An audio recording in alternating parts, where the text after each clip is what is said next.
Good morning बच्चों।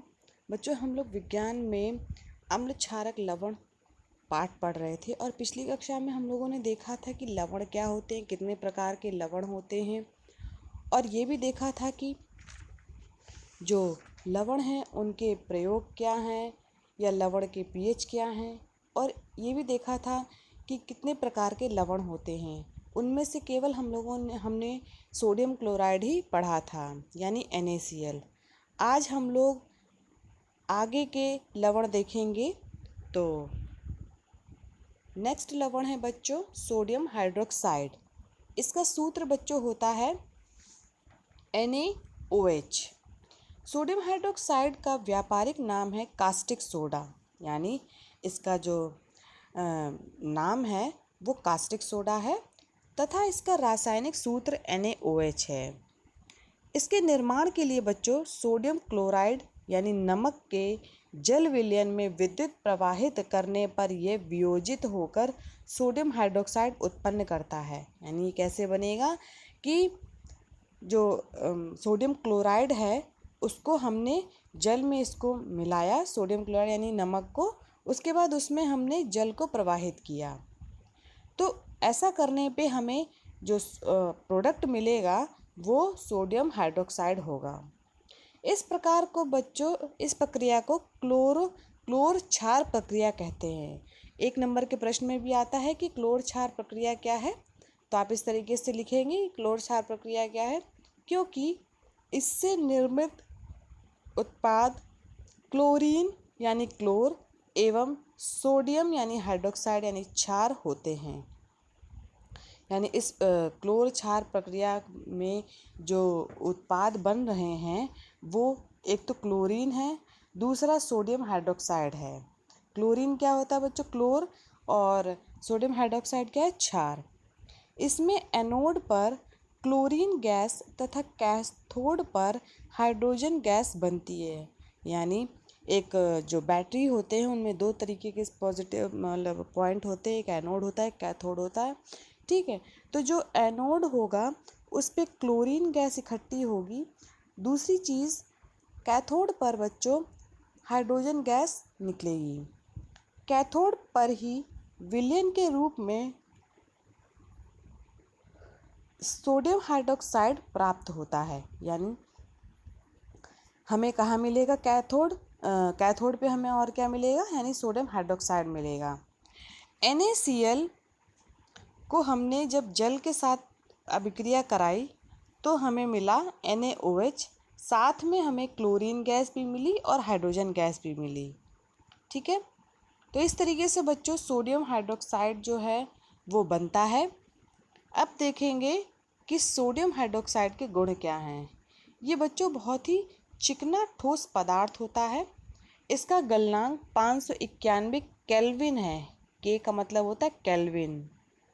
ये जल में शीघ्र विलय हो जाता है, यानी कि ये जल में जल्दी घुल जाता है। अब नेक्स्ट हम लोग देखेंगे लवण बेकिंग सोडा या सोडियम हाइड्रोजन कार्बोनेट। इसका सूत्र है बच्चों NaHCO3, यानी सोडियम हाइड्रोजन कार्बोनेट है, इसको सोडियम बाइकार्बोनेट भी बोलते हैं। तो इसका रासायनिक सूत्र आप लिखेंगे NaHCO3। ठीक है, तो इसको दूसरे नाम से भी जानते हैं sodium bicarbonate. Baking soda, sodium hydrogen carbonate या सोडियम बाइकार्बोनेट बच्चों ये एक ही नाम है। बेकिंग सोडा का उपयोग आमतौर पर बच्चों घरों में रसोई के अंदर किया जाता है। आप लोग जानते हैं ना, खाने वाला सोडा जिसे कहते हैं। अगर आप लोगों को किसी मतलब चीज़ को जल्दी पकाना है तो आप सोडियम बाइकार्बोनेट डाल देते हैं। जैसे खाने को शीघ्रता से पकाने के लिए, दूध को फटने से खड़ा बचाने के लिए, स्वादिष्ट खस्ता पकौड़े बनाने के लिए आप सोडियम बाइकार्बोनेट का प्रयोग करते हैं। इसे खाद्य पदार्थों में मिलाकर गर्म करने पर क्या होगा बच्चों, यानी बेक करेंगे आप तो कार्बन डाइऑक्साइड गैस बुलबुले के रूप में बाहर निकलती है और उनमें छिद्र पड़ जाते हैं। जब कार्बन डाइऑक्साइड की गैस बाहर निकलेगी तो क्या होगा, वो एकदम से बाहर नहीं निकल करके वहीं बीच में ही रह जाएगी, जो छेद होते हैं उनमें वो रहती है। और NaCl का उपयोग करके बेकिंग सोडा बनाया जाता है। तो NaCl जो है हम यानी जो साधारण नमक है उसके उपयोग के द्वारा ही जो है आप सोडियम बाइकार्बोनेट का निर्माण कर सकते हैं। देखिए इसमें पहली विधि है कि आपने NaCl लिया, साथ में जल, कार्बन डाइऑक्साइड और अमोनिया के साथ इसको रिएक्ट कराया तो हमें मिला अमोनियम क्लोराइड तथा सोडियम बाइकार्बोनेट मिला। ठीक है, तो सबसे इम्पॉर्टेंट क्या है यहाँ पे, यह NaCl। दूसरे बच्चों विधि में हम सोडियम कार्बोनेट लेंगे, जिसमें हम कार्बन डाइऑक्साइड तथा जल के साथ अभिक्रिया कराएंगे तो हमें मिलेगा सोडियम बाइकार्बोनेट। अब देखेंगे सोडियम सोडा के प्रमुख गुण क्या हैं, यानी कि कौन कौन से गुण होते हैं बेकिंग सोडा के। तो पहले लिखेंगे भौतिक गुण। ये बच्चों सफ़ेद क्रिस्टलीय पदार्थ होता है। सफ़ेद क्रिस्टलीय यानी कि ये दिखने में ये सफ़ेद रंग का होगा, क्रिस्टल के रूप में होगा। ये जल में अल्प मात्रा में विलय होता है, यानी कि जब आप इसे जल में घोलेंगे तो बहुत कम मात्रा में ये घुलेगा। इसका विलयन क्षारीय होता है। कैसा होगा, क्षारीय होता है। इसे कच्चे दूध में मिलाने पर दूध देर तक फटता है, यानी कि अगर आप इसे सोडियम बाइकार्बोनेट को अगर आप दूध में मिला देंगे तो दूध जल्दी फटता नहीं है।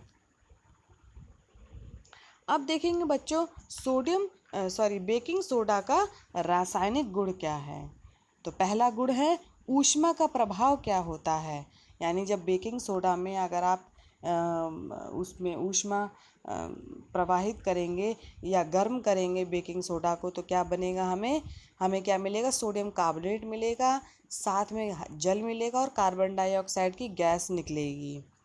तो इस आप देख सकते हैं यहाँ पे जो अभिक्रिया NaHCO3, इसको हमने गर्म किया 100 डिग्री सेल्सियस पे तो हमें मिला सोडियम कार्बोनेट, साथ में हमें जल भी मिला और कार्बन डाइऑक्साइड।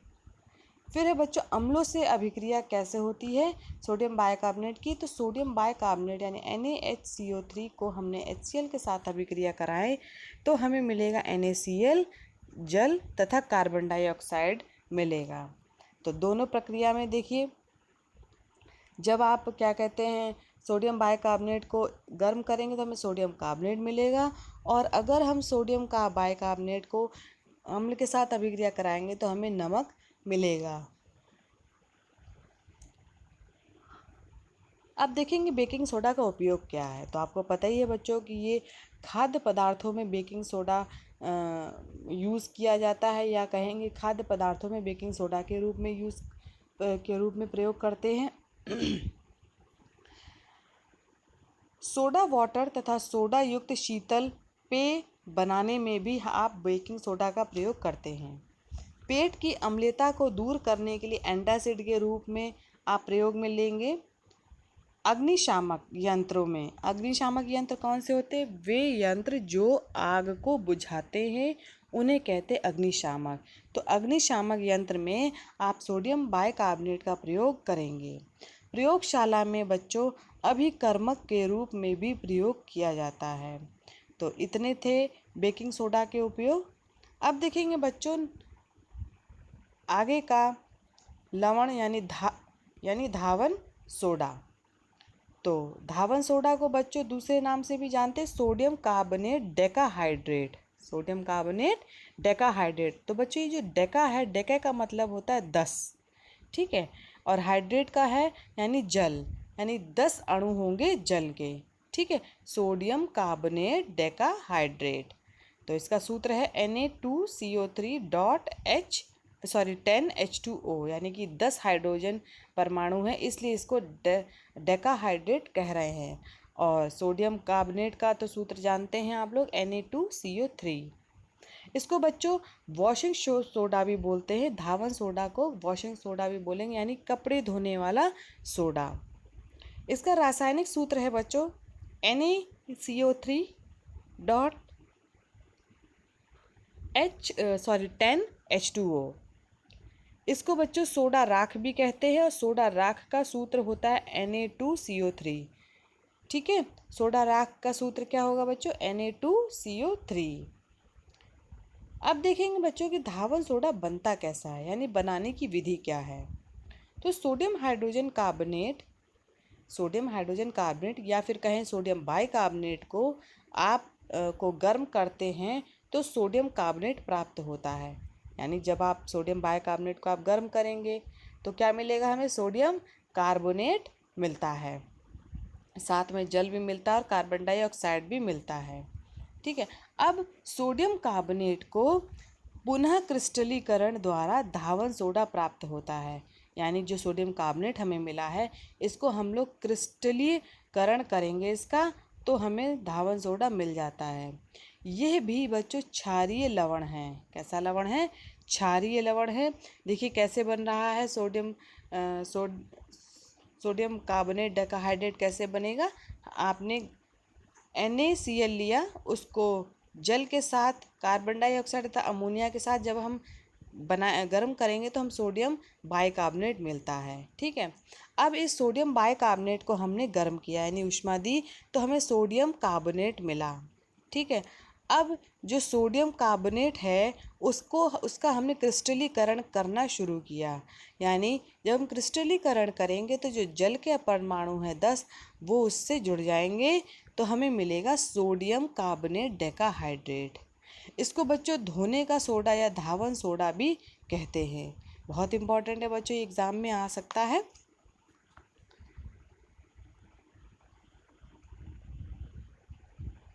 तो देखिए यहाँ पे फिर से रिपीट करते हैं, सोडियम कार्बोनेट को कैसे बनाएंगे हम। इसका पुनः सोडियम कार्बोनेट का हम पुनः क्रिस्टलीकरण करेंगे तो NaCl, H2O, carbon dioxide, ammonia तथा हमें क्या मिलेगा बच्चों? जब हम लोग नमक को कार्बन डाइऑक्साइड और जल के साथ अभिक्रिया कराएंगे, साथ ही अमोनिया के साथ, तो हमें मिलेगा सोडियम बाइकार्बोनेट मिलेगा। ये जो सोडियम बाइकार्बोनेट है बच्चों, इसको जब हम गर्म करेंगे तो हमें मिलेगा सोडियम कार्बोनेट मिलेगा।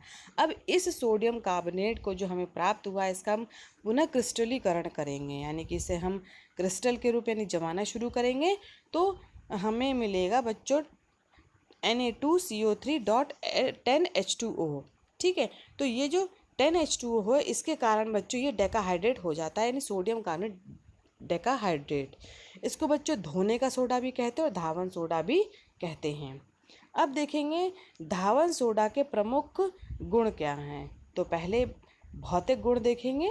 तो धावन सोडा एक गंधहीन सफ़ेद क्रिस्टलीय पदार्थ है, यानी इसमें कोई किसी भी प्रकार का महक नहीं होता है, लेकिन इसका जो रंग होगा वो सफ़ेद होगा, जिसके एक अणु में क्रिस्टलन जल के 10 अणु होते हैं। यानी अगर एक अणु सोडियम कार्बोनेट है तो 10 अणु किसके होंगे? जल के होंगे, और इस प्रकार जो है इसका क्रिस्टलीकरण होता है। यह जल में विलय होता है, यानी कि घुल जाता है तथा पर्याप्त ऊष्मा प्रदान करता है। आपने कभी देखा होगा जब आप कभी अपने कपड़े धोते हैं और सर्फ आप अगर उसमें डालेंगे पानी में तो थोड़ी सी गर्म यानी गर्मी निकलती है, यानी ऊष्मा निकलती है। ठीक है, तो इस तरीके से उसमें से पर्याप्त ऊष्मा निकलती है। इसका जलीय विलयन क्षारीय होता है, यानी कि जब आप इसे जल में मिलाएंगे तो कैसा हो जाएगा? क्षारीय हो जाएगा। इसे शुष्क वायु में रखने से क्रिस्टलन जल के अणु निकल जाते हैं। जब आप इसे सुखाते हैं यानी शुष्क वायु में रखेंगे तो इसमें जो जल हैं वो पूरी तरीके से निकल जाते हैं तथा गर्म करने पर निर्जल सोडियम कार्बोनेट बनता है, और जब इसे गर्म करेंगे तो निर्जल सोडियम कार्बोनेट बनेगा। अब देखेंगे बच्चों इसमें रासायनिक गुण क्या हैं धावन सोडा के। तो ऊष्मा का प्रभाव देखेंगे तो क्रिस्टलीय सोडियम कार्बोनेट को गर्म करने पर यह निर्जल सोडियम कार्बोनेट में बदल जाता है। जब जो क्रिस्टलीय हमें सोडियम कार्बोनेट मिला है और इसको गर्म करते हैं तो हमें क्या मिलता है? निर्जल सोडियम कार्बोनेट मिलेगा, ये आपको पता है। ठीक है, उसके बाद जो ये सोडियम कार्बोनेट है साथ में इसके जल भी प्राप्त होता है। तो देखिए यहाँ पे मैंने सूत्र से आप बताया हुआ है कि Na2CO3.10H2O, यानी सोडियम कार्बोनेट डेकाहाइड्रेट को हमने ऊष्मा दी यानी गर्म किया तो हमें मिला सोडियम कार्बोनेट मिला, साथ में हमें जल मिला। अब है बच्चों कार्बन डाइऑक्साइड से क्रिया, यानी किस प्रकार जो है सोडियम कार्बोनेट डेकाहाइड्रेट जो है हम इसको कार्बन डाइऑक्साइड के साथ अभिक्रिया कराएंगे तो क्या होगा देखेंगे। तो इसके जलीय विलयन में कार्बन डाइऑक्साइड जैसे कार्बन डाइऑक्साइड गैस प्रवाहित करने पर सोडियम हाइड्रोजन कार्बोनेट का अपक्षेप प्राप्त होता है। जब हम क्या करेंगे जो जलीय विलयन है सोडियम कार्बोनेट डेकाहाइड्रेट को, उसमें हम जब कार्बन डाइऑक्साइड गैस प्रवाहित करेंगे तो हमें मिलेगा सोडियम हाइड्रोजन कार्बोनेट मिलेगा, जो कि एक अवक्षेप के रूप में हमें प्राप्त होता है। बच्चों देखिए यहाँ पे सूत्र भी है कि Na2CO3 को जब हमने जलीय विलयन में उसमें कार्बन डाइऑक्साइड प्रवाहित करी तो हमें मिला सोडियम बाइकार्बोनेट या कहेंगे सोडियम हाइड्रोजन कार्बोनेट, जो कि एक अवक्षेप के रूप में प्राप्त होता है। नेक्स्ट गुण है बच्चों अम्लों से क्रिया। जब हम सोडियम कार्बोनेट को हम किसी अम्ल के साथ अभिक्रिया कराएंगे तो किसी अम्ल से क्रिया करता है तो उस अम्ल का लवण एवं जल प्राप्त होते हैं और कार्बन डाइऑक्साइड गैस भी मुक्त होती है। यहाँ देखिए कि सोडियम कार्बोनेट जो है उसको हमने H2SO4 यानी अम्ल के साथ अभिक्रिया कराई तो हमें मिला सोडियम सल्फेट मिला, साथ में हमें जल मिला और कार्बन डाइऑक्साइड गैस निकली। ठीक है, नेक्स्ट है बच्चों बुझे चूने से क्रिया, यानी जब हम धावन सोडे को बुझे हुए चूने के साथ अभिक्रिया कराएंगे तो क्या होगा। धावन सोडे को बुझे हुए चूने या कैल्शियम हाइड्रोक्साइड के साथ उबालने पर कास्टिक सोडा बनता है। क्या बनेगा, कास्टिक सोडा बनेगा। नहीं देखिए सोडियम कार्बोनेट को हमने बुझे हुए चूने के साथ अभिक्रिया कराई यानी कि CaOH का होल ट्वाइस, तो हमें मिलेगा सोडियम हाइड्रोक्साइड मिलेगा, साथ में हमें कैल्शियम कार्बोनेट मिलेगा, जो कि एक प्रेसिपिटेट के रूप में या फिर कहें अवक्षेप के रूप में प्राप्त होता है। ठीक है, जो क्या हो अवक्षेप क्या होता है, जब कोई पदार्थ नीचे बैठ जाता है तो उसे अवक्षेप कहते हैं। अब देखेंगे बच्चों धावन सोडे के उपयोग क्या हैं। तो धावन सोडा के उपयोग बच्चों निम्न हैं। सोडियम कार्बोनेट का उपयोग कांच, साबुन एवं गैस उद्योग में करते हैं। जो कांच के उद्योग होते हैं, साबुन बनाने के उद्योग होते हैं या कागज निर्माण करने के उद्योग होते हैं, उसमें आप सोडियम कार्बोनेट का प्रयोग करते हैं। दूसरा है बच्चों इसका उपयोग सुहागा यानी बोरेक्स जैसे सोडियम यौगिक के उत्पाद में होता है। यानी एक सुहागा नाम का जो पदार्थ होता है जिसे कहते हैं बोरेक्स, उसको बनाने में भी सोडियम यौगिक का प्रयोग करते हैं। सोडियम कार्बोनेट का उपयोग घर में साफ सफाई के लिए किया जाता है। साफ सफाई का मतलब होता है किसी भी उसमें घर की सफाई है उसमें आप प्रयोग में ले सकते हैं। जल की स्थायी कठोरता हटाने के लिए इसका उपयोग करते हैं कि यानी कि जो स्थायी कठोरता यानी कि जो हार्ड पानी होता है उसकी कठोरता को हटाने के लिए हम धावन सोडे का प्रयोग करते हैं। नेक्स्ट बच्चों हैं लवण विरंजक चूर्ण। विरंजक यानी कि जो रंग को हटा दे, यानी जैसे कलर्स होते हैं ना उसको हटा दे, उस लवण को बच्चों विरंजक चूर्ण कहेंगे या कहेंगे ब्लीचिंग पाउडर। तो ब्लीचिंग पाउडर का बच्चों सूत्र है Ca ब्रैकेट में OCl फिर Cl, या इसको साधारणतः भी लिख सकते हैं कि CaOCl2। ठीक है, तो सोडियम क्लोराइड यानी लवण जल के विद्युत अपघटन द्वारा क्लोरीन का निर्माण होता है। जब आप सोडियम क्लोराइड के विद्युत उस पर प्रवाहित करेंगे और तो हमें क्या मिलेगा, क्लोरीन गैस मिलेगा। इस क्लोरीन का उपयोग विरंजक चूर्ण के निर्माण के लिए किया जाता है। शुष्क बुझे हुए चूने पर जब हम क्या करेंगे, क्लोरीन की प्रक्रिया कराएंगे यानी क्रिया कराएंगे तो हमें विरंजक चूर्ण मिलता है। विरंजक चूर्ण का रासायनिक सूत्र है Ca ब्रैकेट में OClCl, जिसका रासायनिक नाम है कैल्शियम ऑक्सीक्लोराइड। Calcium oxychloride. परंतु कैल्शियम ऑक्सीक्लोराइड से भी दर्शाया जा सकता है, यानी कि CaOCl2 से भी आप इसे लिख सकते हैं इस तरीके से, ठीक है। यानी साधारण रूप में भी आप CaOCl2 लिख सकते हैं। जैसे यहाँ पे देखिए अभिक्रिया है कि Ca ब्रैकेट में OH का होल ट्वाइस यानी शुष्क बुझा हुआ चूना लिया आपने और इसमें क्लोरीन गैस प्रवाहित करी, ठीक है। तो हमें मिला CaOCl2, साथ में जल भी मिला। तो इस तरीके से विरंजक चूर्ण जो है हमें मिलता है। अब देखेंगे ब्लीचिंग पाउडर का प्रमुख गुण क्या है। तो पहला भौतिक गुण देखेंगे तो विरंजक चूर्ण यानी कि ब्लीचिंग पाउडर हल्के पीले रंग का चूर्ण होता है। इसका रंग कैसा होता है? हल्का पीले रंग का होता है। इसमें क्लोरीन की विशेष गंध आती है। क्यों? क्योंकि इसमें ये जो बनता है ये क्लोरीन गैस के प्रवाहित के कारण बनता है। तो इसीलिए इसमें से बच्चों क्लोरीन की महक आती है। इसे जल में घोलने पर दूधिया विलयन या निलंबन प्राप्त होता है। जब इसे आप जल में मिलाएंगे तो क्या होगा? दूधिये रंग का यानी कि दूध के रंग का एक विलयन बनेगा या फिर निलंबन प्राप्त होता है। अब इसके रासायनिक सूत्र देखेंगे तो जल के साथ गर्म करने पर ब्लीचिंग पाउडर जो है वो सोडियम हाइड्रोक्साइड में बदल जाएगा, साथ में क्लोरीन गैस भी मिलती है। यानी कि जब आप क्या करेंगे, ब्लीचिंग पाउडर को जल के साथ अभिक्रिया कराएंगे तो सोडियम हाइड्रोक्साइड बनेगा और क्लोरीन गैस मिलेगी। जब हम इसमें ऊष्मा प्रवाहित करेंगे या कहेंगे इसे गर्म करेंगे तो CaOCl2 जो है CaCl2 में परिवर्तित हो जाएगा और ऑक्सीजन गैस मिलेगी हमें।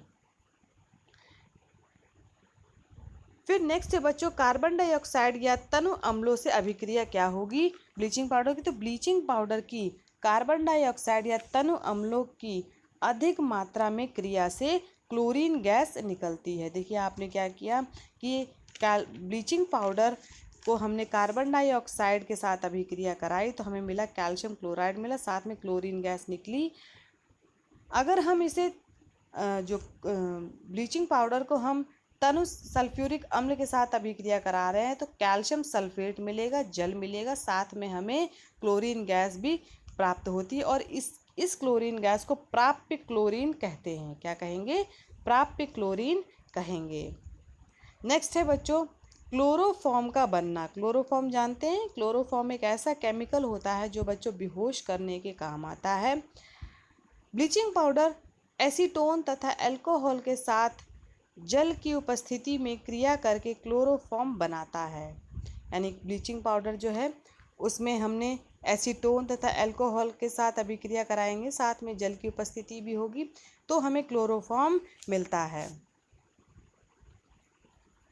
विरंजक चूर्ण के उपयोग क्या हैं? तो बच्चों जो वस्त्र उद्योग होते हैं उसमें सूती एवं लैनिन के विरंजन के लिए कागज़ की फैक्ट्री में, लकड़ी के मज्जा एवं लॉन्ड्री में साफ कपड़ों के विरंजन के लिए किया जाता है। यानी कि वस्त्र के उद्योग में जो सूती कपड़े होते हैं या लैनिन के होते हैं उनमें जो रंग लग जाता है उसके लिए प्रयोग करते हैं या उसे रंगहीन बनाने के लिए प्रयोग करते हैं।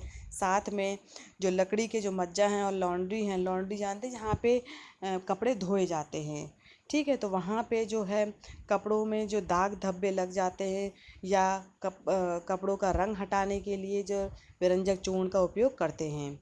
कई रासायनिक उद्योगों में उपचायक के रूप में विरंजक चूर्ण का उपयोग किया जाता है। नेक्स्ट है बच्चों पीने वाले जल को जीवाणुओं से मुक्त करने के लिए, यानी कि जो आप पानी पीते हैं पेयजल उसमें जीवाणुओं को हटाने के लिए आप विरंजक चूर्ण का प्रयोग करते हैं। तो इस प्रकार विरंजक चूर्ण के उपयोग आपने देखे। अब देखेंगे प्लास्टर ऑफ पेरिस या कैल्शियम सल्फेट हेमीहाइड्रेट। क्या नाम है इसका? Calcium sulphate hemihydrate. इसका रासायनिक सूत्र है बच्चों CaSO4.12H2O। यानी जो इसका सूत्र है ये calcium sulphate dot half H2O। Gypsum के 373 केल्विन पर गर्म करने पर यह जल के अणुओं का त्याग कर कैल्शियम सल्फेट हेमीहाइड्रेट बनाता है। यानी क्या होगा, जो जिप्सम होता है बच्चों, इसको गर्म जब करेंगे तो ये जल के साथ जो है त्याग करेगा, जल के अणु का त्याग करेगा यानी कि हटाएगा, और हमें कैल्शियम सल्फेट हेमीहाइड्रेट मिलेगा। इसे बच्चों प्लास्टर ऑफ पेरिस कहते हैं। प्लास्टर ऑफ पेरिस एक सफ़ेद चूर्ण है जो जल मिलाने पर पुनः जिप्सम बनाकर कठोर ठोस पदार्थ प्रदान करता है। यानी देखिए जो जिप्सम है CaSO4.2H2O, इसको हमने गर्म किया 373 केल्विन पर यानी टेम्परेचर पर, तो हमें मिला कैल्शियम सल्फेट .12H2O मिला, साथ में 3/2 जल मिला। ठीक है, इसे POP भी बोलते हैं यानी कि plaster of Paris. Short form में आपने नाम सुना होगा POP, तो इस यही है बच्चों POP यानी कैल्शियम सल्फेट हेमीहाइड्रेट। हेमी का मतलब होता है आधा और हाइड्रेट का मतलब होता है जल। ठीक है, तो कैल्शियम सल्फेट हेमीहाइड्रेट, जो कैल्शियम सल्फेट हेमीहाइड्रेट है यानी कि जो POP है, प्लास्टर ऑफ पेरिस है, इसको जब हम जल के साथ जब हम इसको जल मिलाएंगे इसमें, तो हमें पुनः जिप्सम मिल जाता है। तो देखिए यहाँ पे हमने POP के साथ हम जब जल मिला रहे हैं तो हमें जिप्सम प्राप्त होता है यानी कि CaSO4.2H2O मिलता है। तो ये इस प्रकार से बच्चों आप जिप्सम का निर्माण कर सकते हैं, यानी कि जो POP है उसको गर्म करेंगे तो हमें मिलेगा, जल के साथ अगर हम इसे अभिक्रिया कराएंगे तो हमें मिलेगा जिप्सम। अब देखेंगे बच्चों प्लास्टर ऑफ पेरिस के उपयोग क्या हैं। तो प्लास्टर ऑफ पेरिस का उपयोग खिलौने बनाने में, सजावट का सामान एवं सतह का चिकना करने के लिए किया जाता है। आपने देखा होगा घरों में जब ये पुट्टी लगती है तो घर को यानी दीवारों को चिकना करने के लिए आप प्लास्टर ऑफ पेरिस का प्रयोग करते हैं, या खिलौने जो बनाते हैं उसमें भी आप प्लास्टर ऑफ पेरिस का प्रयोग ले सकते हैं। इसकी सतह कैसी होती है, इसको जब आप प्रयोग में लेंगे तो सतह चिकनी बन जाती है। इसका उपयोग बच्चों डॉक्टर जो है टूटी हुई हड्डियों को सही जगह पर स्थिर रखने के लिए करते हैं। यानी कि अगर किसी का जो हड्डी है वो टूट जाती है तो उसको सही जगह पे रखने के लिए प्लास्टर ऑफ पेरिस का उपयोग किया जाता है। नेक्स्ट बच्चों कैल्शियम सल्फेट हेमीहाइड्रेट को प्लास्टर ऑफ पेरिस भी कहा जाता है। यानी कैल्शियम सल्फेट हेमीहाइड्रेट को आप दूसरे नाम से भी जानते हैं, यानी कि प्लास्टर ऑफ पेरिस के नाम से भी कहा जा सकता है।